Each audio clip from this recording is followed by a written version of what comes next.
NCR में भूकंप के झटके महसूस किए गए हैं। ये इस वक्त की बड़ी खबर आप तक पहुंचा रहे हैं।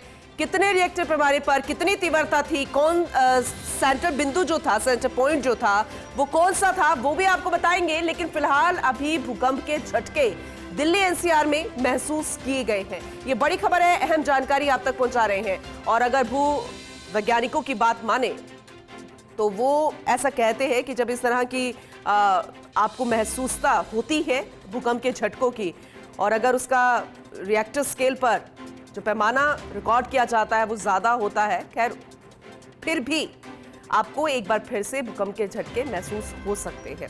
और अगर कोई समुद्री इलाका है और अगर वहां पर होता है तो फिर सुनामी के आसार होते हैं। खैर ये दिल्ली एनसीआर की हम बात कर रहे हैं। भूकंप के झटके महसूस किए गए हैं। रिएक्टर स्केल क्या था वो अभी तक जानकारी नहीं मिली है, लेकिन 9:04 का वक्त था जब झटके महसूस किए गए। दिल्ली, नोएडा, गाजियाबाद, ये तमाम ऐसे इलाके जहां पर तेज झटके महसूस हुए हैं। ये बड़ा अपडेट है, बड़ी खबर है। ऐसे में कुछ लोग थे जो ऑफिसेस अपने पहुंच गए थे, कुछ लोग थे जो घरों में थे, बच्चे थे, बुजुर्ग थे। जब उनको झटके महसूस हुए तो सबसे पहले ये किया जाता है कि आप सुरक्षित स्थान चूज करते हैं, आप लिफ्ट का इस्तेमाल नहीं करते हैं, आप सीढ़ियों से जाते हैं और आप घर से बाहर निकलते हैं। जहां पर भी है सबसे पहली कोशिश ये होती है कि आप बाहर निकले। और अब जो अपडेट मिल रहा है कि 10 सेकंड्स तक, लगभग 10 सेकंड्स तक भूकंप के झटके महसूस किए गए हैं। 9:04 का वक्त था, तब से 10 सेकंड तक भूकंप के झटके महसूस किए गए हैं। 4.1 तीव्रता का भूकंप, ये बड़ा अपडेट आप तक पहुंचा रहे हैं। 4.1।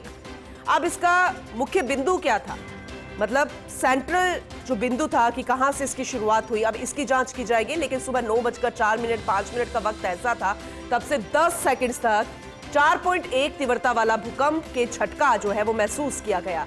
हालांकि हम आज इतने व्यस्त रहते हैं, कभी हम ट्रैफिक में फंसे होते हैं या वाहन चला रहे होते हैं, कई बार महसूस नहीं होता है। हम सोचते हैं कि कोई ना कोई ऐसा काम चल रहा होगा जिसकी वजह से वाइब्रेशंस हो रही होगी, लेकिन कुछ तस्वीरें सामने आ गई है। अब देखिए, आपको वीडियो दिखा रहे हैं हम। पंखा हिल रहा है, यानी कि ये देखिए झूमर, शैंडलियर, जो जितने भी ये घरों में उपकरण होते हैं, चीज़ें होती हैं जो हैंग हो रही होती हैं, लटकी हुई होती हैं, ये इस तरह से फील होता है। इस तरह की महसूसता आपको होती है जब भूकंप के झटके होते हैं। तभी आप प्रमाणित कर पाते हैं कि ये वाकई में भूकंप के झटके हैं, कहीं कोई काम नहीं चल रहा है, कहीं कोई वाइब्रेशंस नहीं है।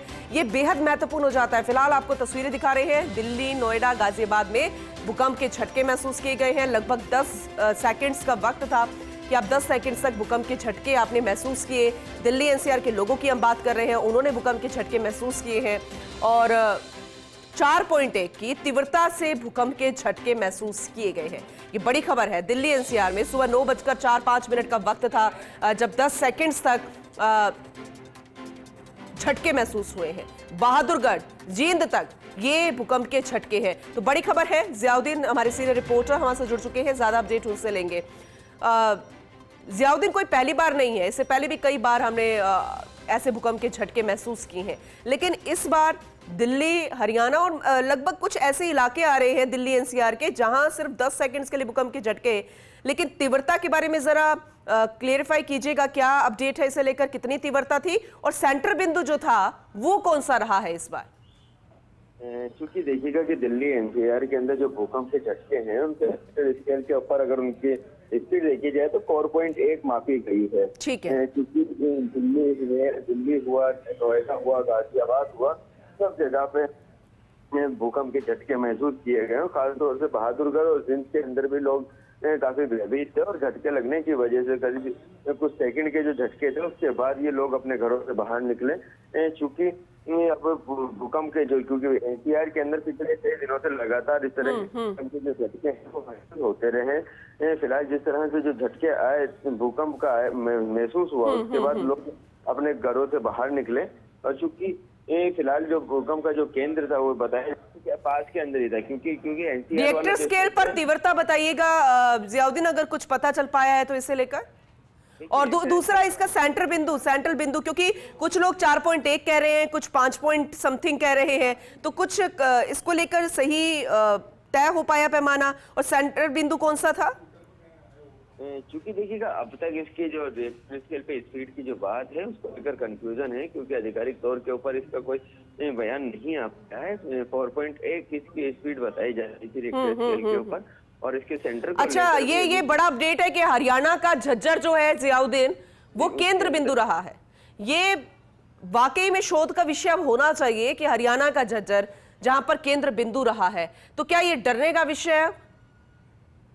कि अमूमन बताया गया है कि एनसीआर वाला जो इलाका है, जम्मू कश्मीर से लेकर हिमाचल से लेकर और राजस्थान और हरियाणा वाला जो इलाका है, इसके अंदर जो प्लेटों के अंदर जो परिवर्तन है उसका सिलसिला लगातार जारी है। और चूंकि जो पृथ्वी है वो प्लेटों पे टिकी हुई है, और उस परिवर्तन की वजह से ही और एक माइनर से जो क्रैक है उनकी वजह से लगातार इस तरह के भूकंप आते हैं। चूंकि भूकंप की जो स्पीड थी 4.1 थी, ज्यादा स्पीड नहीं, ज्यादा खतरनाक नहीं था, लेकिन फिर भी खौफजदा है, दहशत वाला है और एहतियात बरतने की जरूरत है। ऐसे के अंदर हो सकता है कि कुछ समय बाद, चूंकि जब 4.1 तीव्रता के जब भूकंप आते हैं तो आने वाले वक्त के अंदर ये रिपीट भी होते हैं। फिलहाल 10 सेकंड का काफी लंबे समय तक ये नहीं चल पाए। अगर चूंकि लंबे समय तक ये का समय रहता, क्योंकि बताया जा रहा है कि 10 से 5 सेकंड के बीच के ये झटके महसूस हुए थे और उसके बाद ये लोग घरों से बाहर निकले। फिलहाल इसका जो हरियाणा का जो झज्जर है वो इसका पॉइंट बताया गया है, जो थी 4.1 मापी गई है, क्योंकि जितनी ज्यादा तीव्रता होती है उतना ज्यादा ही नुकसान होने की संभावना। ठीक है, मैं आपको रोकना चाहूंगी जियाउद्दीन, क्योंकि हरियाणा से सहयोगी थानेश्वर हमारे साथ जुड़ चुके हैं, उनसे ज्यादा जानकारी लेंगे। थानेश्वर, ये बड़ी खबर है, दिल्ली एनसीआर में भूकंप के झटके, लेकिन ये कहा जा रहा है कि हरियाणा का झज्जर जो है वो केंद्र बिंदु रहा है। क्या वाकई में यही सही सटीकता बताई जा रही है, और कितनी तीव्रता रही है केंद्र बिंदु? अगर ऐसा है तो फिर जरा अपडेट कीजिएगा। देखिए 9:05 पर भूकंप के तेज झटके लगे, एकदम बिजली के पंखे हिलने लगे और सारा फर्नीचर जो घर में बैठे हुए थे एकदम से ऐसा लगा कि जैसे बिल्कुल सब कुछ हिल रहा है। इसको देखते ही लोग घरों से बाहर आ गए और एक दूसरे से बात करने लगे, और जैसे ही लोग भूकंप के इतने भयंकर झटके के थे कि सभी सुरक्षित स्थानों की ओर दौड़ने लगे। झटका काफी भयंकर था। रिएक्टर स्थल पर इसकी अगर पैमाइश की जाए तो अभी गवर्नमेंट की तरफ से, कोई विभाग की तरफ से ऑथेंटिक जानकारी नहीं आई है, लेकिन रिएक्टर स्थल पर माना जा रहा है कि 6 से ज्यादा का ये भूकंप का झटका हो सकता है। अब जहां तक झज्जर की बात है, अभी ये जो सूत्रों से निकल कर आ रहा है कि सेंटर पॉइंट झज्जर था, लेकिन अभी जब तक ऑथेंटिक जानकारी नहीं आती गवर्नमेंट की तरफ से, डिपार्टमेंट की तरफ से, तभी तक ये कहना गलत होगा कि रिएक्टर स्केल झज्जर था या कौन सा था। क्योंकि जिस तरीके से एनसीआर में नारनौल हो गया, रेवाड़ी हो गया, दिल्ली हो गया, गुड़गांव हो गया, फरीदाबाद हो गया, इनमें जिस तरीके से भूकंप के झटके लगे हैं उससे ये लग रहा है कि रिएक्टर स्केल कोई नजदीक का ही क्षेत्र लगता है। अभी प्रशासन की तरफ से कुछ ही देर में ये जानकारी आ जाएगी कि रिएक्टर स्केल। लेकिन थानेश्वर, क्योंकि अगर ऐसा होता है, अगर हरियाणा का झज्जर ही केंद्र बिंदु निकलता है, तो फिर क्या ये डरने का विषय है और इसके प्राकृतिक कारण होंगे या फिर मानवीय कोई कारण ऐसे है? क्योंकि ऐसा तो नहीं है अवैध खनन, माइनिंग नहीं हो रही है, तो क्या हमें अब सोचने और चिंता करने का विषय ये मानकर चलना चाहिए? देखिए जब भी भूकंप आता है तो कहीं ना कहीं इसका प्रकृति कारण अधिक माने जाते हैं। जिस तरीके से रिएक्टर स्केल माना जा रहा है कि झज्जर है, तो झज्जर के आसपास का क्षेत्र तो ये हो सकता है कि प्रकृति कारण हो। इससे पहले चीन में एक दिन में 10-10 बार भूकंप के झटके आते थे, कई सालों तक इस चीन में सिलसिला चलता रहा था।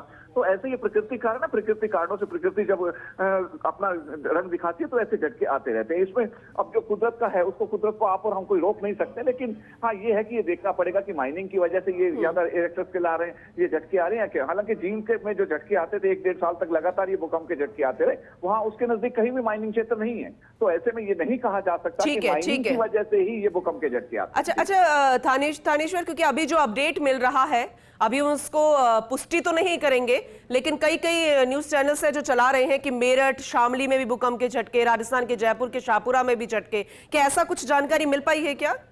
देखिए अगर इसको झज्जर को सेंटर केंद्र माना जाए तो सेंटर केंद्र से कम 300 से 400 किलोमीटर तक भूकंप के झटके लगते हैं, क्योंकि इसके पिछला एक्सपीरियंस जो हम लोगों का है, तो जो रिएक्टर स्केल होता है, जो सेंटर पॉइंट होता है, सेंटर पॉइंट से कई बार तो हजार किलोमीटर तक भी भूकंप के झटके लगते हैं। जहां स्लो लगते हैं, जो नजदीक होता है वहां झटके थोड़े ज्यादा लगते हैं। क्योंकि ये झज्जर माना जा रहा है तो झज्जर के नजदीक रेवाड़ी से होते हुए अगर हम कहें तो इधर राजस्थान का क्षेत्र शुरू हो जाता है, शाहपुरा हो गया और राजस्थान हो गया, सारा क्षेत्र वो शुरू हो जाता है। तो जयपुर इस साइड भी झटके लग सकते हैं, क्योंकि रिएक्टर स्केल से जब भी ये घूमता है तो सराउंडिंग में घूमता है, ये सर्कल ये सराउंडिंग में घूमेगा तो इसके चारों तरफ 1000 किलोमीटर तक जहां भी है वहां पर भूकंप के झटके महसूस किए जा सकते हैं। तो क्या एक बार इतिहास अगर हम समझने की कोशिश करें हरियाणा के झज्जर का या आसपास के इलाके का, कोई ऐसी जानकारी है कि लास्ट टाइम कब यहाँ पर केंद्र बिंदु रहा है, या फिर इस तरह से कोई जानकारी मिली हो भूकंप के झटकों की?